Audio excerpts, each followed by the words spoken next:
गर्भ गीता की शुरुआत में अर्जुन भगवान से यही प्रश्न पूछते हैं कि आत्मा का पुनः पुनः जन्म क्यों होता है।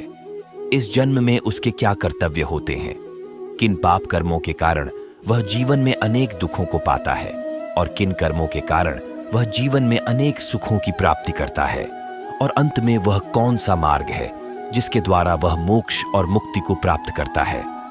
अर्थात वह आत्मा कब भगवान में ही लीन हो जाती है और उस आत्मा का जन्म मरण का सारा दुख समाप्त हो जाता है।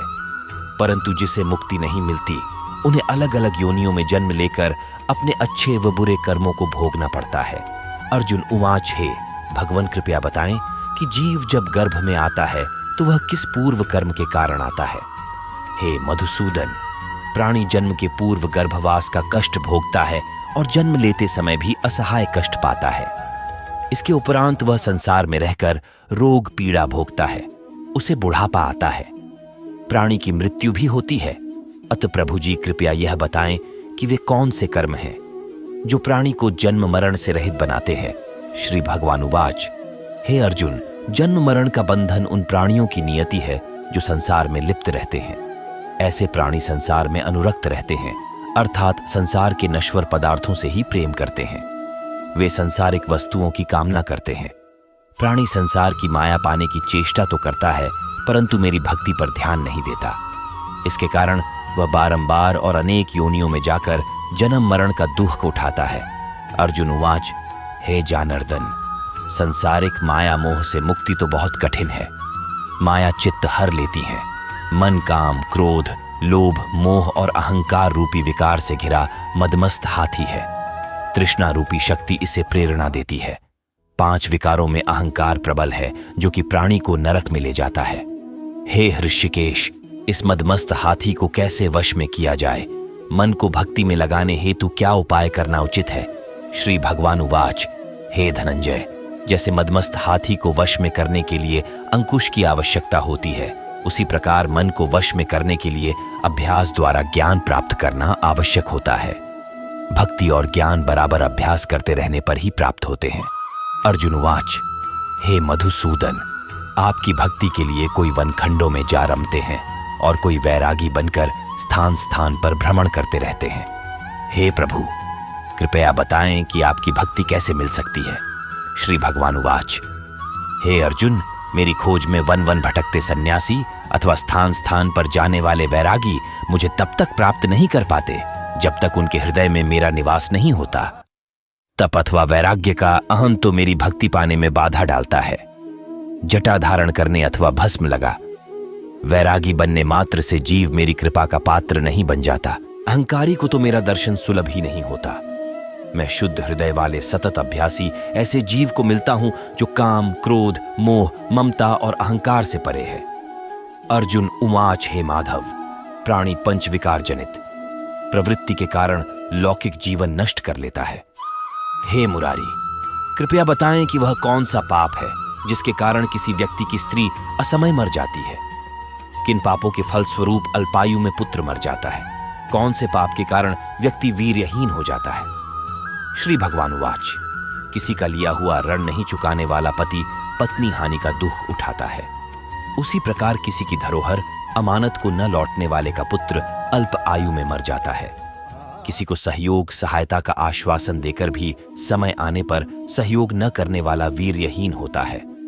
ये सब भयंकर पाप है जो स्त्री पुरुष एकाकी भोगते हैं। अर्जुन उवाच, हे दयानिधे, किस पाप के फलस्वरूप प्राणी सतत रोगी रहता है और किस कुकर्म के फलस्वरूप बोझा ढोने वाला जघन्य पशु बनता है। श्री भगवान उवाच, हे अर्जुन, कोई सौभाग्यकांक्षिणी कन्या को बेचने वाला सतत रोगी रहता है। अभक्ष्य भोजन और मादक द्रव्य का सेवन करने वाला अधम योनि में जन्म लेता है। झूठी गवाही देने वाला भोजन बनाकर पंच कंवल कर स्वयं भोजन करने वाला बिल्ली और सूकर की योनि प्राप्त करता है। अर्जुन उवाच, हे प्रभु, इस संसार में जिनको आपने धन धान्य दिया है और उत्तम साधन दिए हैं तो उनका पुण्य क्या था? श्री भगवान उवाच, उत्तम रीति से सुयोग्य पात्र को स्वर्ण आदि दान करने वाला धन धान्य और वाहन आदि पाता है। सत्य सनातन वैदिक राति से सुयोग्य वर को विधिपूर्वक कन्यादान करने वाला उत्तम मानव योनि का अधिकारी बनाता है। अर्जुन वाच, हे प्रभु, संसार में कोई तो सर्वांग सुंदर है और कोई कुरूप है।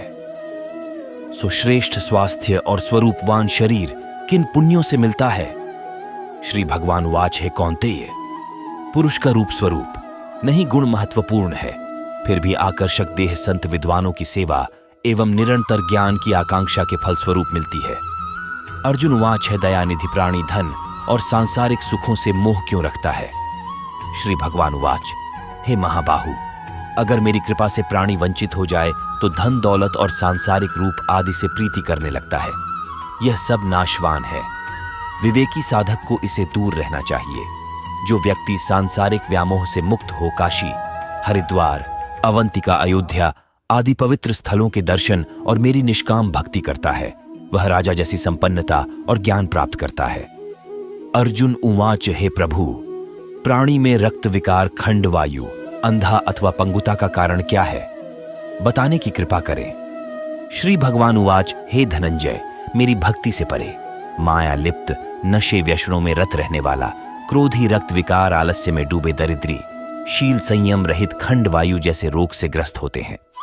पतिव्रत धर्म का उल्लंघन करने वाली स्त्री और संयम रहित पति में पंगुता, ज्योतिहीनता आती है। अर्जुन उवाच, हे जगत गुरु, कृपा करके गुरु दीक्षा के विषय में भी कुछ बताएं। श्री भगवान उवाच, हे कौन्तेय, तुम धन्य हो और धन्य है तुम्हारी माता। तुम्हारा यह प्रश्न संसार के लिए कल्याणकारी है। हे पार्थ, संयमी और इंद्रियों को वश में करने वाला कोई सिद्ध पुरुष जो ईश भक्ति और परोपकार में लगा हो, गुरु रूप में धारण करें। अपने गुरु के मार्गदर्शन में मेरी आराधना कर व्यक्ति गुरु कृपा से मेरी भक्ति पाता है। ऐसे गुरु से विमुख प्राणी सप्तग्राम को मारने का पाप भोगता है। उसका मुख देखना भी पाप है। जैसे मदिरा भांड से सटा गंगा जल अशुद्ध हो जाता है, उसी प्रकार गुरुद्रोही गृहस्थ साधक की साधना निष्फल रहती है। ऐसा व्यक्ति कूकर, सूकर, गर्दभ, काक आदि योनियों को पाता है। वह अजगर के समान आलस्य में डूबा तिरस्कार पाता है। प्रसंग है कि साधु, गृहस्थ, इंजीनियर, अध्यापक, डॉक्टर, वकील, राजनेता, वैज्ञानिक ये सभी बच्चे के रूप में अपनी माता से ही जन्म लेते हैं और उन्हीं की गोद में संस्कार पाते हैं। अतः यदि माताएं शुद्ध संस्कारी होंगी तो बच्चे भी शुद्ध संस्कार प्राप्त करते हुए बड़े होंगे। पत्नी का काम है कि वह विवेक पूर्वक घर परिवार को चलाए। इस प्रकार परिवार सुधार के संदर्भ में स्त्रियों का बहुत बड़ा दायित्व है, इसलिए उनका आदर आवश्यक है। आदर तो एक छोटे सदस्य का भी होना चाहिए। फिर गृहिणी, जन्मदात्री और संस्कारदात्री का आदर करना अत्यंत आवश्यक है।